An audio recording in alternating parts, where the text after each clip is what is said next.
In the wake of Obama's promise to ban semi-automatic weapons and to add stronger background checks, gun sales of semi-automatic rifles in particular, have gone through the roof. Think about what that means. It should be obvious that rather than preparing to hand over their weapons, a large number of Americans are getting geared up for a fight. Now, I can't speak for everyone, but I've been listening to a lot of these guys, and a lot of them are dead serious about preparing for a civil war. Now, I'm not 100% sure that those in power expected this response, but I have evidence that indicates that they did. For some reason, the Department of Homeland Security just ordered an additional 750 million rounds of ammunition, in addition to the 450 million rounds purchased earlier this year, which brings the total to 1.2 billion rounds.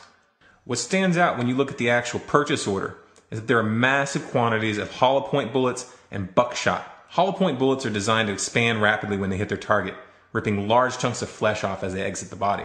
As such, they're banned by the Geneva Conventions.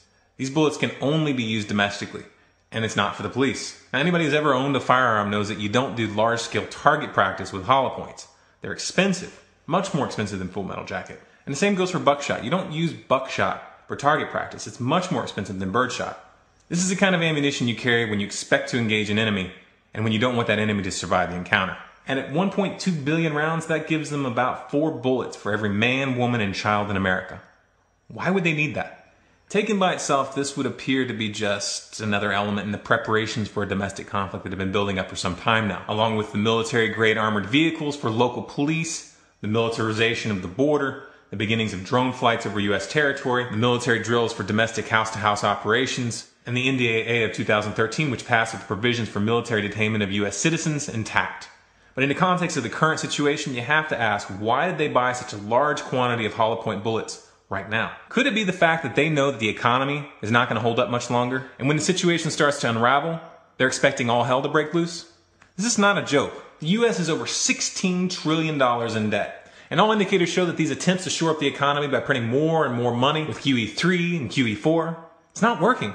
Remember those toxic assets which caused the 2008 financial crisis? And remember how the U.S. government bailed out the banks supposedly to cover those bad debts? Well, the banks didn't use that bailout money to pay off those assets. Those derivatives are still on the books. Those toxic debts are still on the books. It's a landmine that's just waiting for something to come along and set it off. Now, I don't pretend to know precisely when this powder keg is going to blow, but sooner or later, it will. That much you should count on. And if you're not counting on it, then that means you're going to be caught with your pants down, completely unprepared, without any idea of what's going on. What do you think would happen in such a situation? How do you think your government would be behaving? Do you think that they would be there to support you with their arms outstretched for the people? Kind of like they did in Hurricane Katrina, where people were disarmed and herded into stadiums and were not allowed to leave even though they weren't provided with food or water? People were literally dying of thirst inside, and they were not allowed to leave.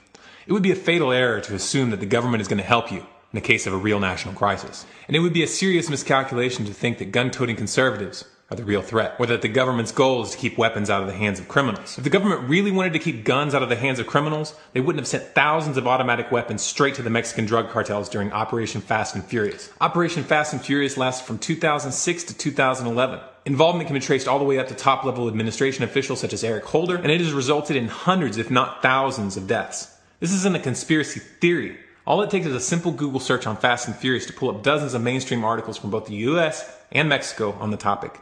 Here's what the American people need to understand. Those bullets were bought by the Department of Homeland Security, the NDAA and the Patriot Act were put into place, and the laws that they're going to attempt to push through in the coming months serve one purpose and one purpose only: to ensure that the powers that be don't become the powers that were.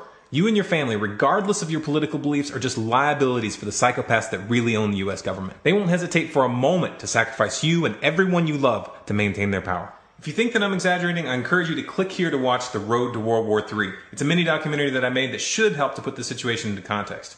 If you believe as strongly as I do that this message needs to get out to the American public, then please share it with your friends. Share it on Facebook, share it on Twitter. And if you want more content like this, then be sure to subscribe to this channel, follow us on Facebook and Twitter. And if you want to make sure that you don't miss any of the content that we're putting out, be sure to bookmark our website, stormcloudsgathering.com. We put out bonus content pretty often at this point, so you'll find articles, images, and videos from other sources that I found interesting. We have a new video every Monday and Wednesday, with the exception of holidays, and we have a bonus video coming out tomorrow because we come across some very interesting content. So be sure to be on the lookout for that. And don't forget, if you want to talk about one of these topics that we're covering here, call us Wednesday nights, 10 p.m. Eastern. It's an open roundtable format, and you can bring up any subject that you want.